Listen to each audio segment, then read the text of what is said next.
In the internal decoration, if not in the external architecture of their residences, the English are supreme. The Italians have but little sentiment beyond marbles and colors. In France, meliora probant deteriora secuntur, the people are too much a race of gadabouts to maintain those household proprieties of which indeed they have a delicate appreciation, or at least the elements of a proper sense.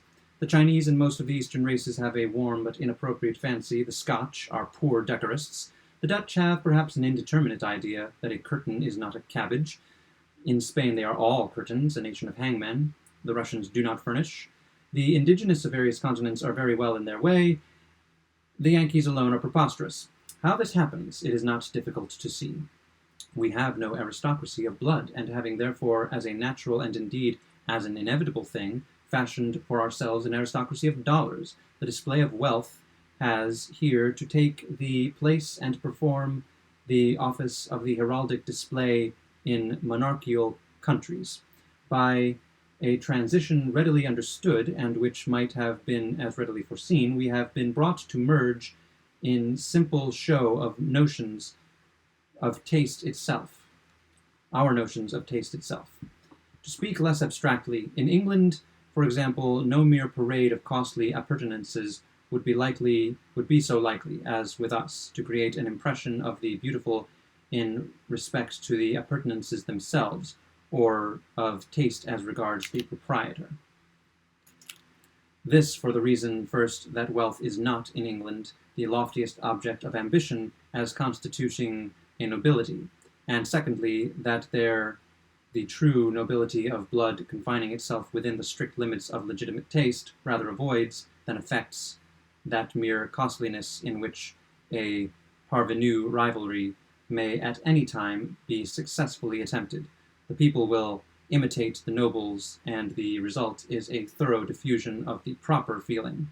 But in America, the coins current being the sole arms of the aristocracy, their display may be said in general to be the sole means of aristocratic distinction, and the populace, looking always upward for models, are insensibly led to confound the two entirely separate ideas of magnificence and beauty. In short, the cost of an article of furniture has at length come to be, with us, nearly the sole test of its merit in a decorative point of view, and this test, once established, has led the way to many analogous errors readily traceable to the one primitive folly. There could be nothing more directly offensive to the eye of an artist than the interior of what is termed, in the United States, that is to say in Appalachia, a well-furnished apartment. Its most usual defect is a want of keeping. We speak of the keeping of a room as we would of the keeping of a picture, for both the picture and the room are amenable to those undeviating principles which regulate all varieties of art, and very nearly the same laws by which we decide on the higher merits of a painting suffice for decision on the adjustment of a chamber. A want of keeping is observable sometimes in the character of the several pieces of furniture, but generally in their colors or modes of adaptation to use. Very often the eye is offended by their inartistical arrangement. Straight lines are too prevalent, too uninterruptedly continued, or clumsily interrupted at right angles. If curved lines occur, they are repeated into unpleasant uniformity by undue precision. The appearance of many a fine apartment is utterly spoiled.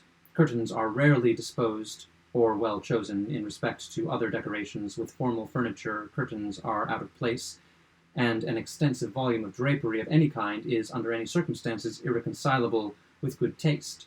The proper quantum, as well as the proper adjustment, depending upon the character of the general effect. Carpets are better understood of late than of ancient days, but we still very frequently err in their patterns and colors. The soul of the apartment is the carpet. From it are deduced not only the hues, but the forms of all objects incumbent. A judge at common law may be an ordinary man. A good judge of a carpet must be a genius. Yet we have heard discoursing of carpets with the air d'un monton qui rêve, fellows who should not and who could not be entrusted with the management of their own mustaches. Every one knows that a large floor may have a covering of large figures, and that a small one must have a covering of small. Yet this is not all the knowledge in the world. As regards texture, the Saxony is alone admissible. Brussels is the preter-pluperfect tense of fashion, and Turkey is taste in its dying agonies. Touching a pattern, a carpet should not be bedizened out like a Ricari Indian. In brief, distinct grounds and vivid circular or cycloid figures of no meaning are here median laws. The abomination of flowers or representations of well-known objects of any kind should not be endured within the limits of Christendom. Indeed, whether on carpets or curtains or tapestry or ottoman coverings, all upholstery of this nature should be rigidly arabesque. As for those antique floor cloths still occasionally seen in the dwellings of the rabble, cloths of huge, sprawling, and radiating devices, stripe interspersed and glorious with all hues, among which no ground is intelligible, these are but the wicked invention of a race of time-servers and money-lovers, children of Baal and worshippers of Mammon, Benthams who, to spare thought and economize fancy, first cruelly invented the kaleidoscope and then established joint stock companies to twirl it by seam. Glare is a leading error in the philosophy of American household decoration, an error easily recognized as deduced from the perversion of taste just specified. We are violently enamored of gas and of glass. The former is totally inadmissible within doors. Its harsh and unsteady light offends. No one having both brains and eyes will use it.